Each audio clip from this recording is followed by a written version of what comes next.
জুমার নামাজ সাধারণ ওক্তিয়া নামাজের মতন নামাজ নাকি একটু দামি নামাজ? কথা কন না গে, জুমার নামাজ একটু দামি নামাজ না? ইয়াউমুল জুমা সাধারণ দিনের মতো দিন নাকি দামি দিন? আচ্ছা, মনে করেন জুমার দিনটা স্টার্ট হয়ে গেছে, শুরু হয়ে গেছে জুমার দিন। এবার আল্লাহর রাসূল বলে আজকের দিনে একটা আহাম ইবাদত আছে, জুম্মার নামাজটা যায় পড়বি, মসজিদও যায়, আবার খুতবাটা শুনবি, মাঝখানে দোয়া করবি, যা করবি সব কবুল হয়ে যাবে। সুতরাং এত দামি আমল যে করতে যাবি, দামটা কিরকম? তোমরা যুবক ভাইয়েরা যারা ওয়াজ শোনো কিন্তু জুম্মার নামাজও পড়ো না, এরকম বদখাসিলতের যারা আছো তারা এই হাদিসটা শোনো। আল্লাহর রাসূল সাল্লাল্লাহু আলাইহি ওয়াসাল্লাম বলেছেন, قال رسول الله صلى الله عليه وسلم من ترك ثلاث جمعات بغير عذر كتب من المنافقين।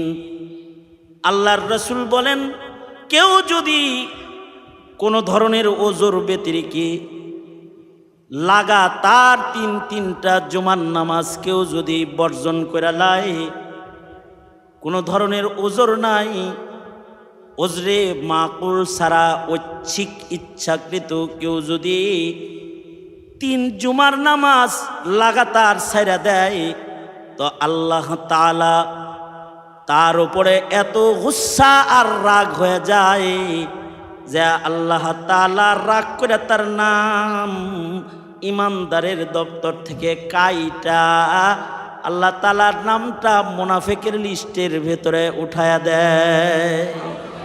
নাউজুবিল্লাহ, আরো আওয়াজ কইরা বলেন নাউজুবিল্লাহ। এই জিন্দেগিতে জুমার নামাজ ছাড়বি? ওয়াদা? পাক্কা? পাক্কা? আল্লাহ তাআলা কবুল করেন, আমিন বলেন। এত দামি নামাজটা যে পড়তে যাইব, প্রস্তুতিটা ছোট হবে কেন?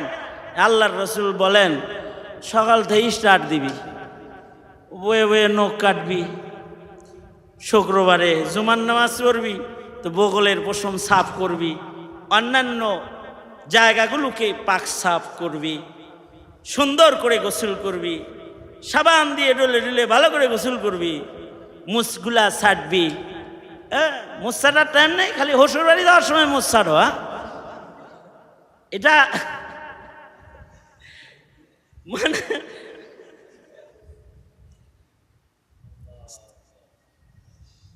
জুমার নামাজ পড়তে যাইব তো আজকে মুস্তারে ছাড়বো, সুন্দর করে রেডি হইব, ভালো করে চুলগুলা কাটবো, প্রয়োজনে শুক্রবারে সকালবেলায় কাটবো, ইয়াউমুল জুমাতে যাইব, একটু রেডি হইব, প্রস্তুতি হইব। প্রস্তুতিগুলার দাম কত জানো? এই পুরা টাইমটাই জুমার নামাজের আহাম ইবাদত পড়ার প্রস্তুতির ইবাদত হিসাবে কাউন্টিং করে আমল নামায় উঠা যাইব। এগুলো সব আতর গোলাপ মাখবো, সুগন্ধি মাখবো, কোন পথ দিয়ে যাইব এটাও চিন্তা করতে করতে যাইব, যে এই পথ দিয়ে যাইব, জিকির করতে করতে যাইব। হ্যাঁ, এমনি যাইব এলো, কয় যে খুতবাটা শুরু হলো, পরে যামনি। আরে নবীজি এই ইয়াউমুল জুমায় জুমার প্রস্তুতি নিতে কইছে, সেই সকাল থেকে রেডি হইবার কইছে। আর হে মিয়া রেডি হইছে হইলো কোন রকমে যায় যেন ইমাম সাহেব যখন পয়লা রাকাতের রুকু দিব ওইটা যেন ধপাস করে ধরন যায়, আর কোন রকম 2 রাকাত নামাজ পড়া খালি 2টা বাড়ি সালাম আলকি 2 পাশে মাইরা আর দেরি নাই, যায় নামাজ উঠে আচ্ছা দৌড় লাগে যিনি কেউ পিটনি দিছে। সহি বুঝ এটা একটা দামি জিনিস। অনেক সময় বড় আলেম হইলেও সহি বুঝ হয় না। মাইয়ুরিদিল্লাহু বিহি খাইরান ইউফাক্কিহু ফিদ্দিন, আল্লাহ তাআলা যার ভালাই চায় তাকে দিনের সহি সমঝ দেয়। দিনের সহি সমঝ অনেক সময় অনেক বড় আলেম হয়েও সহি সমঝওয়ালা হয় না। অনেক সময় সাধারণ পাবলিক ও আহলুল্লাহর সোহবতে সহি সমঝের মালিক হয়ে যায়। সহি সমঝওয়ালা এইটু চিল্লা লাগাইছে, এক চিল্লা লাগায় সহি সমঝওয়ালা হয়ে গেছে গা। অনেক সময় 12 বছর মাদ্রাসায় পড়া তারপরেও সহি সমঝওয়ালা হয় না।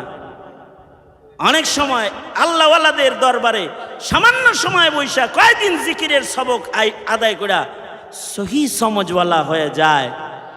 অনেক সময় পাণ্ডিত্যের অধিকারী হয়েও পণ্ডিত মশায়ও সহি সমঝওয়ালা হয় না, সহি সমঝওয়ালা হয় না। সহি সমাজ এটা অনেক দামি এক দৌলতের নাম, সহি সমাজ। মোহতারাম হাজরিন, সহি সমাজ আল্লাহ তাআলা দান করেন আমাদের মিল্লাতকে, বলুন আমিন।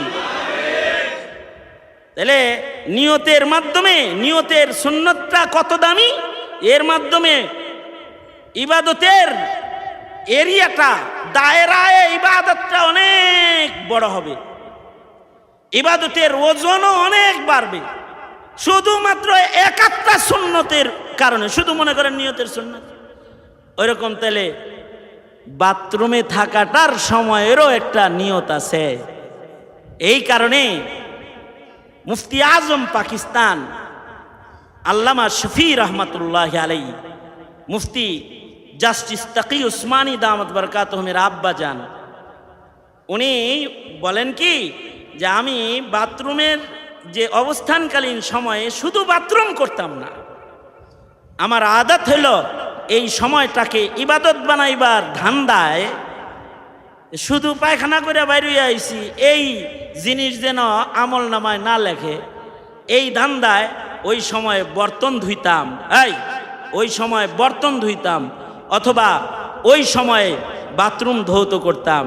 মানে নিজে বাথরুম কইরা মুত্যা খাড়ায়া মুত্যা সাইরা দিয়া বাথরুমটার দুর্গন্ধ বানায় চলে যায়, এরপরে যে আরেকজন যাইবো এ ধান্দা হের নাই। যদি কেউ ইস্তেঞ্জা করে এটাকে ধৌত করে রেখে আসে, আর এক মুমিনের যেন তকলিফ কষ্ট না হয়, তো এই অবস্থানের সময়টাও নাজাফাতের আহাম ইবাদত করার মূল্য দিয়া আল্লাহ তাআলা তার আমল নামায় উঠায়া দেয়। সুবহানাল্লাহ, আরো আস্তে করে কোন, মনে থাকবে তো? খালি বাথরুম দুই বলে আপনার বউ, কারণ এই চাকরাইনিটা আনছিলেন তো পরের বাইর থেকে, আপনি খালি হাঁকবেন আর মুতবেন, দুর্গন্ধ বানায় চলে আইবেন, আর ঢুকা ঢুকা কইবেন কিরে এই অবস্থা খেয়া, হ্যাঁ আপনি তো জজ সাহেব। নিজের আমলকে বাঁচানোর জন্য কখনো কখনো বাথরুম ধোয়ার কামও করতে হয়, নিজের আওকাত, নিজের সময়কে মূল্যবান বানাইবার জন্য। কারণ সময় আমানত, এটা মালিক আমি না, হায়াত মালিক কে? মালিক কে? দখল কার? দখল আমার, কিন্তু মালিকানা কার? আল্লাহর। এই জন্য আল্লাহ তাআলা খালি আমলই করবার কয় না, আয়াতের শেষ ভাগে আবার সুন্নতের বাউন্ডারি লাগাইছে। আতিউল্লাহ ওয়া আতিউর রাসূলের বাউন্ডারির ভিতরে আমল করবি, তাইলে ফাকাদ ফাজা ফাওজান আযীমা। খালি ইবাদত করলেই তুই আজরে আযীম পায়া যাইবি না। ইয়া আইয়ুহাল্লাযীনা আমানুত্তাকুল্লাহা ওয়া কুলু কাওলান সাদীদা يصلح لكم أعمالكم ويغفر لكم ذنوبكم يصلح لكم أعمالكم ويغفر لكم ذنوبكم ومن يطع الله ورسوله فقد فاز فوزا عظيما। আল্লাহ তাআলা পথ দেখাইছেন সুন্নতের ভেতরে ফাউজে আযীম। এ কারণে আমলই খালি করলে মুত্তাকি না, সুন্নত তরিকায় আমল করলে মুত্তাকি। কি তরিকায়? জোরে আওয়াজ করে বলেন, আওয়াজ করে জোরে বলেন। অনেকের ঘরে তো আছে উপন্যাস আছে, কিন্তু সুন্নতের একটা বই নাই, সুন্নতের একটা কিতাব নাই। পত্রিকা আছে ডেলি, সুন্নতের একটা পার্চা নাই। আমার ছেলের নামাজ কেমন হবে, আমার মেয়ের পর্দা কেমন হবে, আমার বিবির খাবার খাওয়ার স্টাইল কি হবে, আমার চলাফেরার কি হবে, কার কি সুন্নত তরিকা, কোন কাজের কি আছে, এর একটা কিতাব নাই, ঘরের ভিতরে নাই।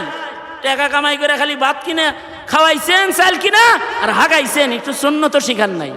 তাইলে মানে ওই অবিবেচক গার্ডিয়ান হিসাবে হাসরের ময়দানে দাঁড়াইবেন।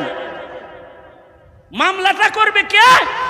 মামলাটা করবে স্বয়ং আপনার ছেলে, মামলাটা করবে স্বয়ং আপনার মেয়ে।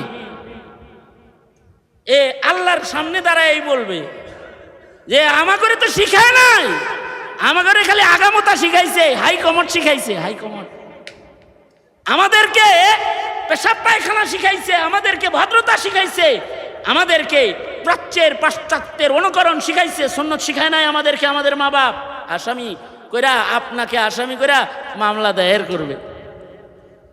আর এই যে এই মামলা যেন না খান আপনারা, এই মামলার থেকে নিজেকে রেহাইয়ের জন্য তো হিদায়াতের পথ যেটা দেখাবে সেটা হলো কোরআন। ইয়াহদি লিল্লাযী হিয়া আকওয়াম, যে এই কোরআনকে ধইরা রাখবে তাকে কোরআন হিদায়াতের পথ দেখাবে। এটা এমন আমানত যেটা আপনাকে ইঞ্জিন হইয়া আপনাকে আল্লাহর জান্নাতের দিকে লয়ে যাবে। এই কারণেই কাফেররা কয় কোরআন শুনবা না। যদি আপনাদেরকে কেউ কয় ওয়াজ শুনবা না, কোরআন শুনবা না, তাইলে মনে করবেন কাফেরের দালালি করতেছে। কারণ কোরআন শুনলে তো আপনার মানে হিদায়াতের পথ পরিচয় এটা সুস্পষ্ট হবে। ওই কথাটাও আল্লাহ কালামে وقال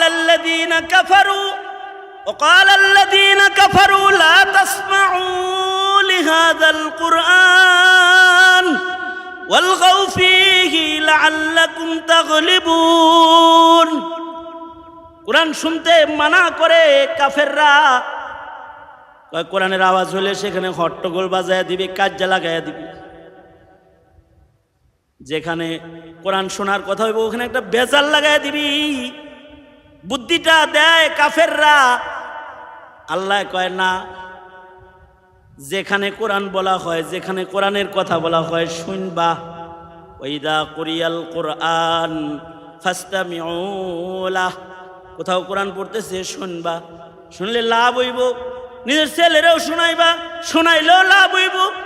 সুন্নত জানবো, ইবাদত শিখবো, দিল সাফ হইব, ইবাদত করার উপযুক্ত মুমিনে পরিণত হইব। হাসরের ময়দানে তোমার ব্যাপারে মামলা দিবে না। وقال الذين كفروا ربنا أرنا الذين أضلانا من الجن والإنس نجعلهما تحت أقدامنا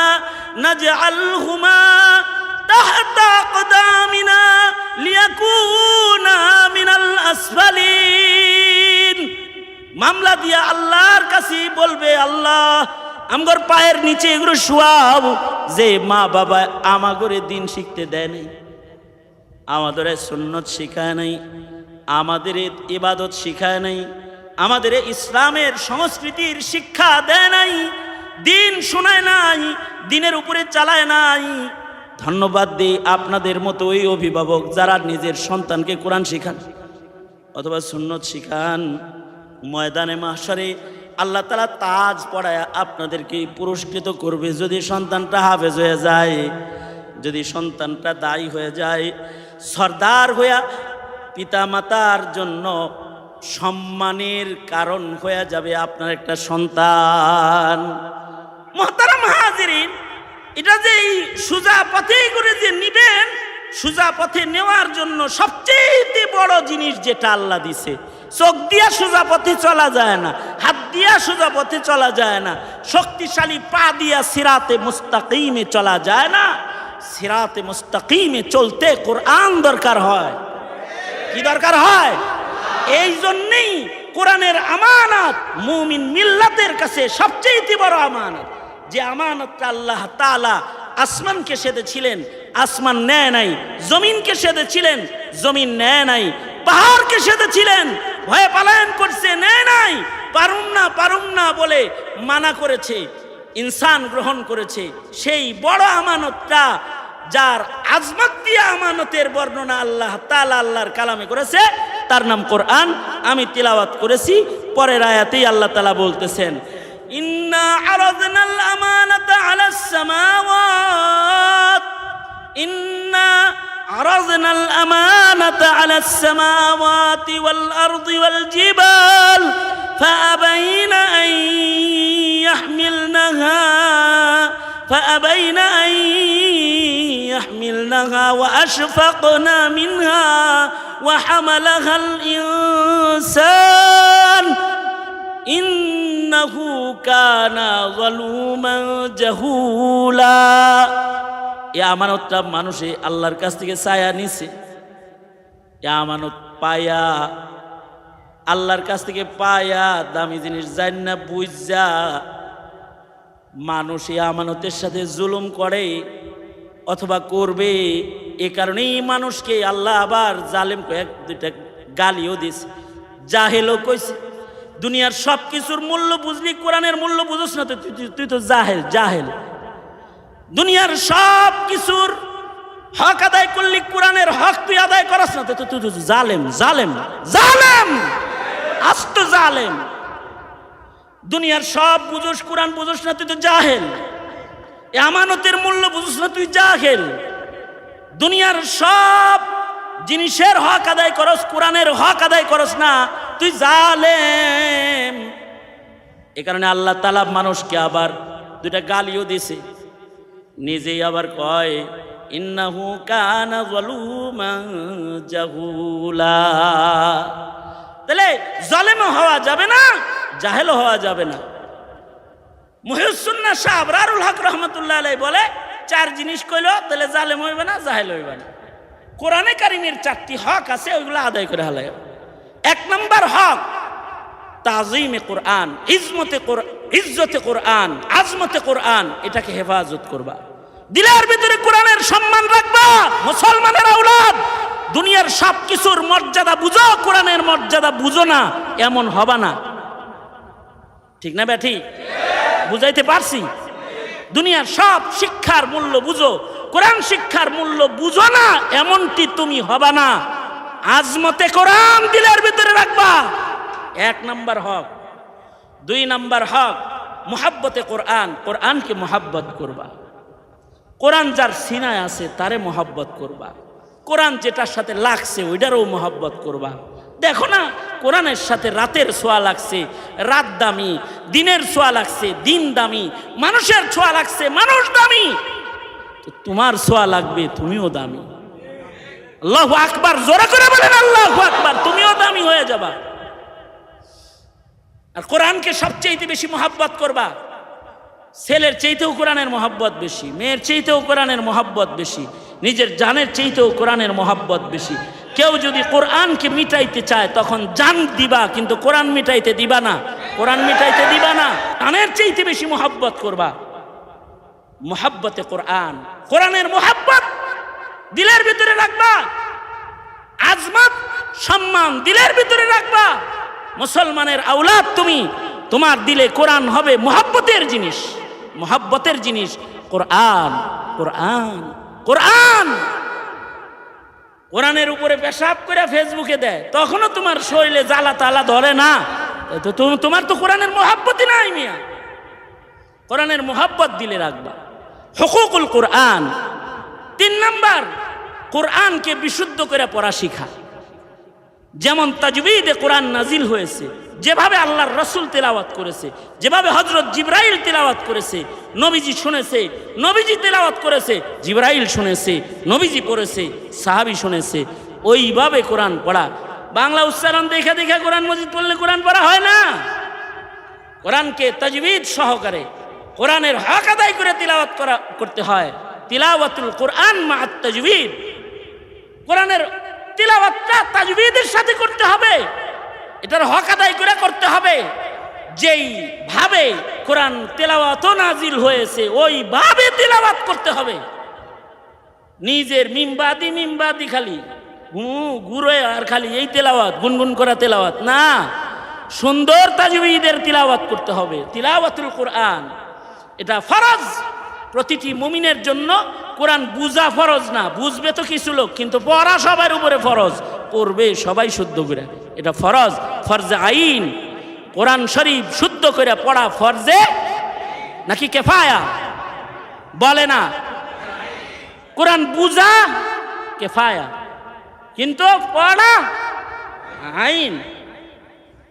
এলাকায় 4-5 জন মৌলবী হইলেই মোটামুটি এলাকার মানুষ কোরআন বুঝার গুণার থেকে বাইসে দিবে। কারণ আলাল কিফায়া, এটা কিছু লোক শিখছে, এদের দায়িত্ব হবে এই গ্রামবাসীকে এবার পরিচালনা করা। আলেমরা তাদেরকে মাসাইলের উপরে পরিচালনা করবে। কোরআনের গভীরে যাওয়ার যোগ্যতা ব্রেন তো সাহাবীদেরই সবার ছিল না।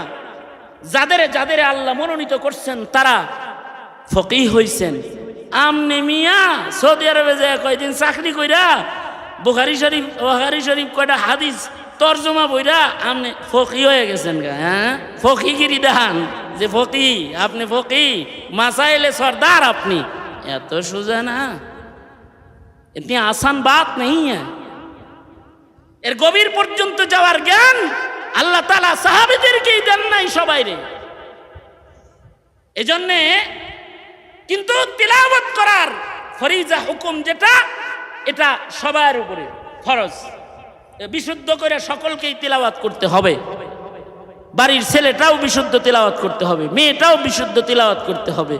কোরআন শরীফ বিশুদ্ধ করে আপনার মায়েরাও পড়াইতে হবে, বাবারাও পড়াইতে হবে, সকলকে শিখাইতে হবে। একজন শিখছে, সবাই এবার শুদ্ধ করে ঘরে একজন একজন করে শিখাইতে হবে। বেশি সময় লাগে নাকি? মাত্র 20 দিন সময় দিলে পরে কোরআন শরীফ শুদ্ধ হয়ে যায়। এখন তো 20 দিনের কোর্স আবিষ্কার হয়েছে।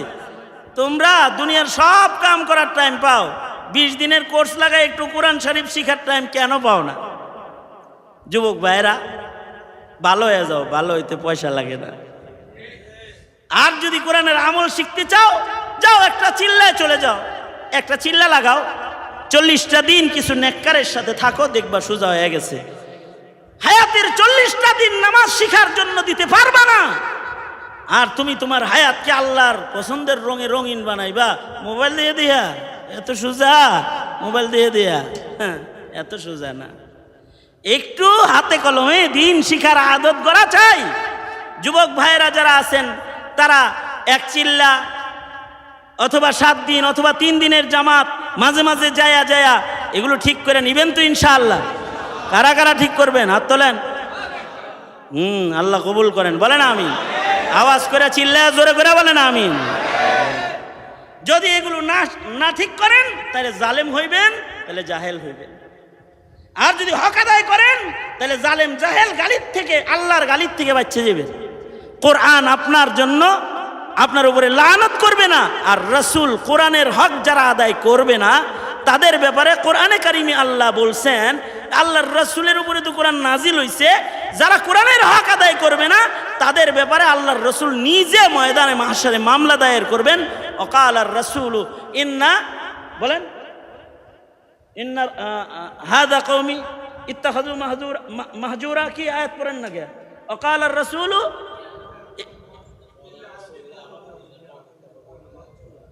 হাফেজ সাহেবরা বইয়া থা চুপ করে, আমি তো হাফেজ না।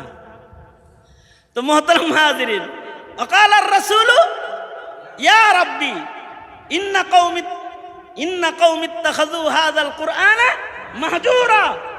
রাসূল হাসরে দাঁড়ায় বলবে, ওগো আল্লাহ, এইটা হইল আমার কওম, আমার উম্মত, কিন্তু আমি রাখাইছিলাম কোরআনটা, এই কোরআনটা বর্জন করে চলছে। ও জান্নাতে যাইবো আমার সামনে দিয়া, এই আমি মামলা করলাম ওর নামে। নাউজুবিল্লাহ, আরো আস্তে করে কোন নাউজুবিল্লাহ। কিচ্ছু না করতে পারেন, কোরআনের আমল যারা করে শেষ হক হলো তাদের কাছ থেকে আমল দেখে দেখে ইতাআত করবেন ইনশাআল্লাহ। এই হকগুলো আদায় করলেও এই আমানতের কিছুটা হক আদায়কারী হয়ে ময়দানে মাহশারে দাঁড়ানো যাবে। এই আজকে যে কোরআনের মাজমায় বসছি, আল্লাহ তাআলা আমাদেরকে কবুল করুক, আমিন বলেন।